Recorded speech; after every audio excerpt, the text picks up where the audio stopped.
Halo, Assalamualaikum. Ketemu lagi di channel YouTube Mami Yurizi.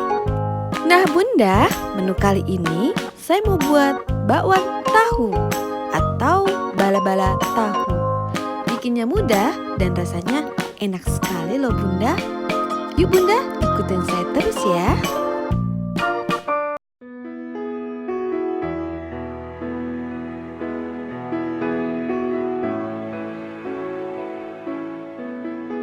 Nah, pertama-tama kita siapkan dulu nih wortelnya. Di sini saya akan potong-potong seperti korek api. Panjang-panjang seperti ini. Nah, seperti ini. Lalu saya siapkan kolnya. Di sini juga saya akan iris-iris tipis-tipis seperti ini. Kita masukkan. Lalu di sini ada sayur kucai atau boleh diganti dengan daun bawang. Kita iris-iris juga. Nah, kita masukkan seperti ini. Dan di sini ada tahu coklat yang saya pakai. Boleh pakai tahu putih, tahu kuning, seperti itu ya. Nah, tahunya saya potong-potong, tidak terlalu besar. Kira-kira sebesar ini ukurannya. Nah, lalu kita sisihkan dulu tahunya.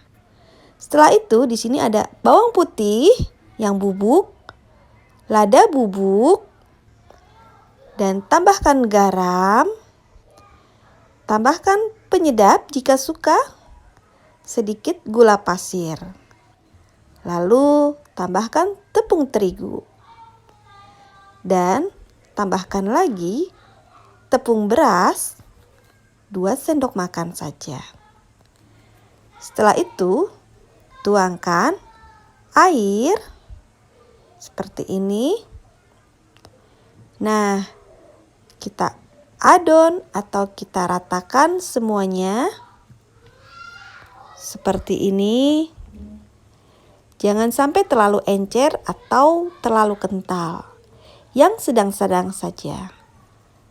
Nah, kira-kira seperti ini ya Bunda. Nah, ini tidak terlalu kental dan tidak terlalu encer. Lalu siapkan minyak goreng untuk menggoreng bakwan tahunya. Nah, di sini kita panaskan.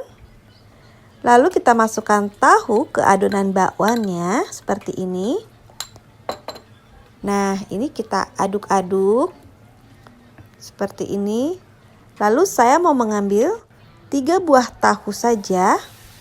Nah, kita goreng seperti ini bersama adonan bakwannya. Nah, ini saya pakai 3 buah tahu. Seperti ini. Kita goreng sampai warnanya kuning kecoklatan. Seperti goreng bakwan biasanya. Lalu kita balik supaya masaknya sempurna. Nah Bunda, ini kita goreng sampai berwarna kuning kecoklatan ya. Wah, lihat deh Bunda tahunya. Menggoda sekali ya Bunda. Ini tuh enak banget loh Bunda. Kriuk di luar, lembut di dalam. Pokoknya makannya tuh gak cukup dari 2 atau 3. Nah, ini sudah matang dan sudah kuning. Sekarang saya angkat. Nah, seperti ini kita tiriskan dulu minyak sayurnya. Nah, seperti ini. Lalu saya mau hidangkan. Di sini saya taruh di atas piring seperti ini. Wah, enak banget nih. Crispy banget loh Bunda. Ini bisa kita makan dengan menggunakan cabai rawit atau sambal yang lainnya. Nah Bunda, bakwan tahu sudah jadi nih Bunda. Di sini saya mau taburkan cabai rawit merah. Karena cabai rawit hijaunya saya tidak punya nih. Cuman ada 3 biji. Nah, gimana Bunda? Cara buatnya mudah sekali kan? Nah, selamat mencoba. Terima kasih sudah menonton. Jangan lupa di like, di komen, juga di subscribe